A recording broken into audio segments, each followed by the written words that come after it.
Stephon Clark. Let's say his name. Stephon Clark. 3 years ago, 2 Sacramento police officers shot and killed the unarmed 22-year-old in the backyard of his grandmother's house. The officers claimed Clark was holding a gun in his hand, but he was actually holding his cell phone. The 2 officers were never charged with his wrongful death. Stephon's mother, Sequette Clark, continues to seek justice for her son, and she joins us now to discuss her quest for police reform.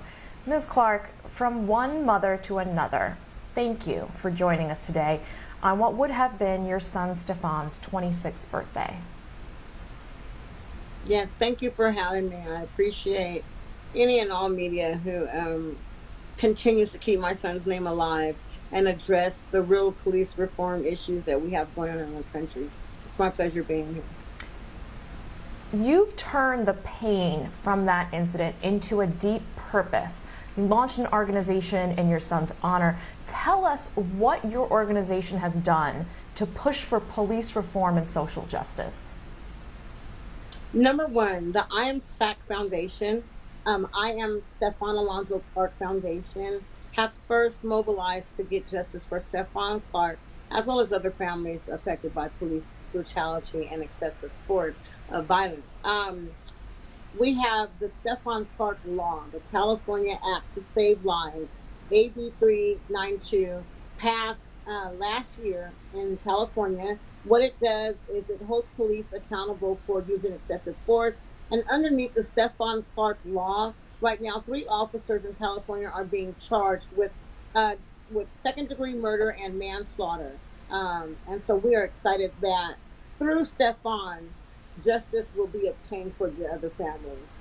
That's one thing. We also have the Stephon Clark Day of Reflection, the Stephon Clark Foundation, the Stephon Clark Playground, and coming in next year will be the Stephon Alonzo Clark College Preparatory Middle School here in Sacramento, California. So we're extremely excited that not only will his name live forever, but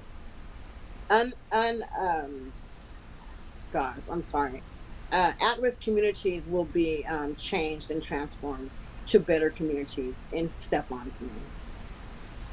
You are creating a legacy for your son. What do you want the world to know about him?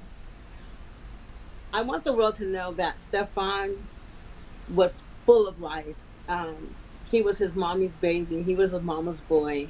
And through his death was actually the birth of his legacy. And so he will never be forgotten. He's done more in his last 3 years of death than most people do in a lifetime. And so it's purpose.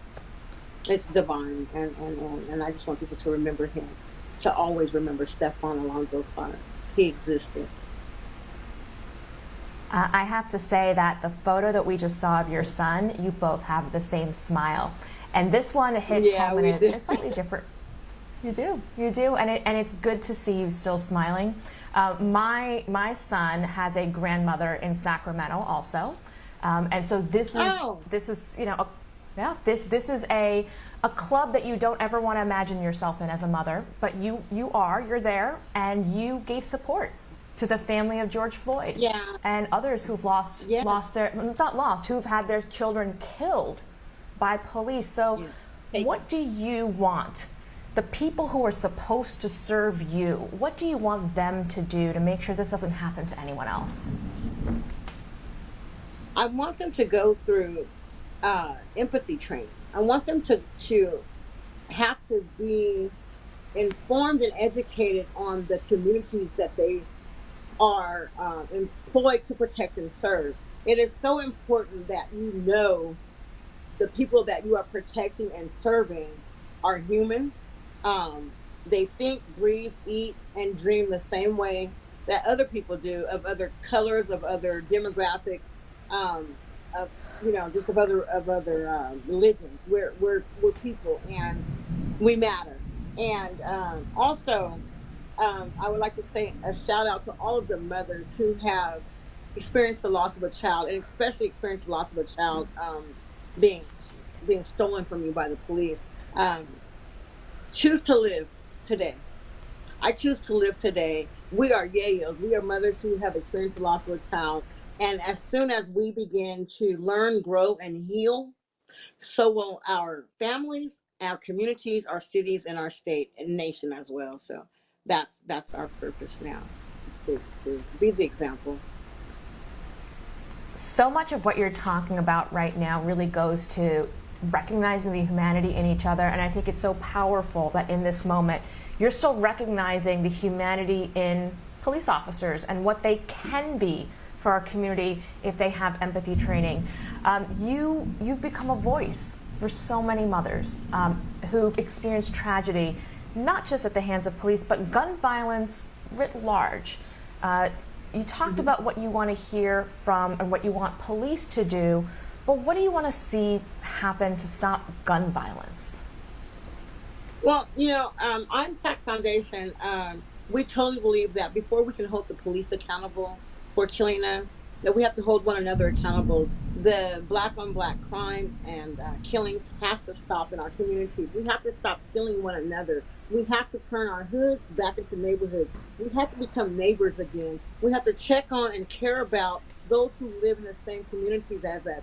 And once we start to do that, then we will understand that everyone deserves to live, to laugh, and to love, right? And so once we heal ourselves and our communities and hold each other accountable for our actions in the community, then it makes our fight with the police that much easier, because now we're holding ourselves accountable and we expect you to hold yourself accountable as well. And so that's what we do at Am Sac Foundation. We are attempting to bridge the gap between law enforcement and at-risk communities, but first bridging the gap between community and community. Secondly, we want to inform and educate on policies and legislative change, like the Stephon Clark law. We want to provide safe spaces and healing spaces for mothers and others experiencing the grief of traumatic incidents, because the community, we have tended to normalize traumatic events that happens in our communities, and it's not normal to watch your son be killed,